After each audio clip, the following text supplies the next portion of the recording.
अस्सलाम वालेकुम। I am Ilishba Zuhail. I am international relations graduate. अभी मैं करंटली गवर्नमेंट सेक्टर में जॉब कर रही हूँ। बट मैंने सीएसएस का प्लान किया क्योंकि हमारी कभी भी मेरा ये ख्याल है कि हमारी लर्निंग और ग्रूमिंग कभी भी रुकनी नहीं चाहिए।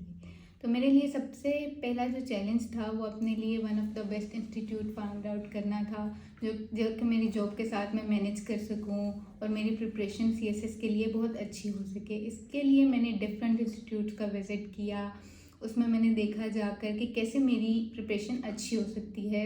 Now I come why I choose ISEP, क्योंकि इनका जो फाउंडेशन फेज़ है जो मुझे सबसे ज़्यादा अट्रैक्ट किया और जिसकी वजह से मैंने बेसिकली आईसेप चूज़ किया।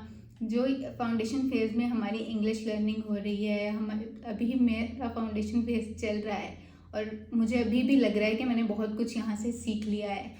हमने यहाँ पे हमारी फाउंडेशन इंग्लिश फाउंडेशन बिल्डअप जो हमारा हो रहा है, इंग्लिश स्ट्रक्चर है। इससे पहले मुझे लगता था शायद मेरी इंग्लिश बहुत अच्छी है, पर यहाँ आकर मैंने देखा कि मेरी बेसिक इंग्लिश भी अभी इतनी अच्छी नहीं है। इज़ एम आर से हमें यहाँ पर सिखाना शुरू किया गया और जो कि मुझे अब लग रहा है कि अब बहुत अच्छा पहले से हो रहा है। इसके अलावा फाउंडेशन फेज़ में हमें क्रिटिकल एनालिसिस का, क्रिटिकल थिंकिंग के डेवलपमेंट हमारी की गई। डिफरेंट हमें बुक्स पढ़ाई गई, एफपीएससी रिकमेंडेड बुक्स हमें पढ़ाई गई। अच्छा रिश्वा, ये बताइएगा कि इंग्लिश फाउंडेशन के ऊपर आपके कितने लेक्चर्स हो चुके हैं विद इन 2 मंथ्स? हमारे 35 प्लस लेक्चर्स हो चुके हैं। और उस 35 लेक्चर्स में आपने क्या क्या सीखा? जो हमारा 70 प्लस लेक्चर्स का यहाँ पे एक हदफ है कि हमने 3 महीने में वो कराना है पहले बच्चों को। उसमें हम इंग्लिश की वो जो वर्कशीट्स करा रहे हैं आपको, जी। और इन चीज़ों ने आपको कितना फ़ायदा दिया ये बताना है आपने। और प्लस हम वीकली जो आपको एक वोकैब की क्लास दे रहे हैं जिसमें 25 जीआरई वर्ड्स होते हैं, 25 पेयर ऑफ वर्ड्स होते हैं और 25 ही इसमें इडियम्स होते हैं, ठीक है। और फिर जो वीकली आपकी डान एडिटोरियल्स और ओपिनियंस की एक प्रॉपर क्लास होती है, उसके बारे में बताइएगा। और जो डेली आपकी एक हम क्लास जो आपको जो लाइक ओपिनियन आपके ग्रुप में हम व्हाट्सएप करते हैं जिसमें साथ डिफिकल्ट वर्ड्स को भी एक्सप्लेन किया जाता है और वो आपकी इंग्लिश की वैल्यूएशन होती है, तो इसके बारे में अपनी फीडबैक दीजिएगा। जी, जो सबसे पहले मैं स्टार्ट करूँगी हमारे इंग्लिश की जो हमारी क्लासेस लेक्चर्स हो रही हैं थ्रू आउट, वो इतना अच्छा एक्सपीरियंस है कि हमारा सेंटेंस में हमारे टेंसेस, हमारे इंग्लिश ट्रांसलेशंस उस तरह से हमारी बेहतर हो रही है कि जैसे हम सोच भी नहीं सकते, हमें इतना ज़्यादा फ़र्क आ रहा है। और डेली जो हमारी एवोल्यूशंस हो रही हैं, हम यहाँ पे किसी भी टाइम आके अपना कुछ भी लिख कर एवोल्यूट कराते हैं और वो सर आमिर से हम उसकी एवोल्यूशन कराते हैं तो हमें पता चलता है कि हमारी मिस्टेक्स कितनी ज़्यादा हैं इंग्लिश में, जो कि अब आहिस्ता आहिस्ता बेहतर होती जा रही हैं।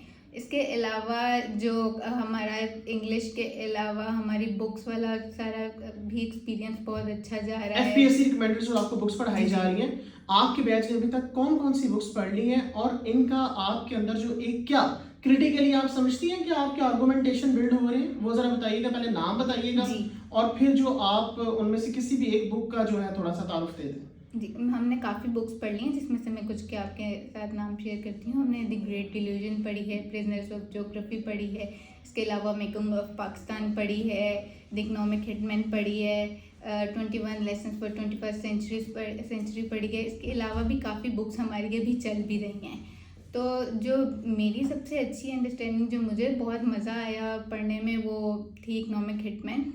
और क्योंकि मुझे कुछ उसमें ऐसी रियलिटीज़, क्योंकि एक तो वो कन्फेशन था, तो ऐसी रियलिटीज़ पढ़ी और इतनी वो क्रिटिकली जब हमने समझी वो बुक तो हमें समझ आया कि बहुत सारी हमारी नॉलेज में कितनी कमी है और वो कितना ज़्यादा हमें उसका विजडम मिला उस बुक से और कितनी नई बातें पता लगी कि किस तरह से एक स्टेट के लिए खुद ही आप ऐसे हालात पहले एक पावरफुल स्टेट बिल्डअप करती है कि वो एक लोन लेने के स्टेज पे आ जाए, फिर किस तरह से उन्हें एग्री किया जाता है कि खुद वो आईएमएफ के पास जाएं, उनसे लोन लें, फिर उन्हें लोन दिया जाता है जिनमें उनका उस स्टेट का, किसी भी पावरफुल स्टेट का अपना बहुत ज़्यादा बेनिफिट होता है, जो कि उस वक्त शायद एक डेवलपिंग स्टेट को लग रहा होगा कि ये उसके लिए बहुत ज़्यादा ज़रूरी है, पर उसमें किसी भी डेवलप्ड स्टेट का अपना भी कितना फ़ायदा होता है। ये मैं नहीं कह रही, ये एक कन्वेंशन है। अच्छा ये बताइएगा कि ये जो हम आपको एफपीएससी रिकमेंडेड बुक्स पढ़ा रहे हैं, तो क्या ये आपको बुक्स हमने दे दी, हम बुक्स भी आपको प्रोवाइड करते हैं ना, जी तो हमने आपको दे दी घर जाके पढ़ लें, या टीचर्स यहाँ पे चैप्टर वाइज इसको पहले डिस्कस करता है और फिर आपको पढ़ने में आसानी होती है, ये ज़रा फीडबैक दीजिएगा। जी, हमें एक एक बुक, एक तो पहले बुक प्रोवाइड हमें की गई, उसके बाद उसके हमारे 8 to 10 लेक्चर पर बुक होते हैं, जो कि चैप्टर टू चैप्टर वाइज हमें एक एक चैप्टर को समझाया जाता है। फिर नेक्स्ट चैप्टर में हमसे उस पर डिबेट की जाती है, हमसे पूछा जाता है कि हमारी समझ में क्या आ रहा है और ये असल में राइटर कहना क्या चाह रहा है। इस तरह से हमारी जो एक क्रिटिकल एनालिसिस हमें आ रहा है इस वजह से, और हमें बुक रीडिंग का एक हमारे अंदर शौक पैदा हो रहा है, जो पहले आदत नहीं थी ज़ाहिर है, लेकिन सीएसएस के लिए रीडिंग बहुत ज़्यादा ज़रूरी है, तो हमारा वो बहुत अच्छा चल रहा है। ओके, सेकंड लास्ट क्वेश्चन मुझे आप ये बताइएगा कि जो एक बिल्कुल सीएसएस में लेमैन है और जो बिगिनर है, अब देखिए ना, सीएसएस में जो लोग आते हैं वो डिफरेंट बैकग्राउंड से आते हैं, लाइक आपकी डिग्री और है, आपके जो साथ क्लास में जो बैठे हुए हैं कुछ डॉक्टर्स हैं, कुछ इंजीनियर्स हैं, कुछ सिंपल ग्रेजुएट्स हैं, कुछ पोस्ट ग्रेजुएट्स हैं, और कुछ ने एलएलबी किया हुआ है। इसी तरह जो ऑनलाइन कैंडिडेट्स हमारे साथ जो एंगेज हैं, अब देखिए ना, आपने जब देखा, जब पहले दिन इंग्लिश फाउंडेशन की क्लास हुई तो सबकी मिस्टेक्स थी। अब अगर आप क्या समझती हैं कि अगर विदाउट फाउंडेशन लाइक इंग्लिश और जो ये एफपीएससी रिकमेंडेड बुक्स पढ़ के आपको जो नॉलेज बेस्ड फाउंडेशन आपकी बनती है, एक लेमैन और बिगिनर के लिए ये कितना ज़रूरी है, ये ज़रा बताइएगा। जी, ये बहुत ज़्यादा ज़रूरी है। मतलब अगर हमारा सीधा सीधा कोर्स शुरू करा दिया जाता है या हमारे सब्जेक्ट सीधे सीधे शुरू करा दिए जाते हैं, तो कुछ ऐसी टर्म्स हैं जो हमने ज़िंदगी में कभी भी नहीं सुनी होंगी, तो अब एटलीस्ट हम उनसे फेमिलियर हैं, उनके बारे में बहुत कुछ जानते हैं। अब हमें वो मसला नहीं होगा, वो बातें समझने में बहुत इजीली हम वो शायद कर लें अब, क्योंकि जो पहले अगर कोई भी लेमैन आएगा और उसको एकदम से आप कोर्स शुरू करा देंगे तो उसके लिए बहुत ज़्यादा मुश्किल हो जाएगा। जो मेरा ख्याल है फाउंडेशन फेज की वजह से हमारे लिए बहुत आसानी हो गई है कि अब जब हम अपने सब्जेक्ट्स पर की तरफ जा रहे हैं तो हमें चीज़ें बहुत अच्छी तरह पहले से ही आती हैं।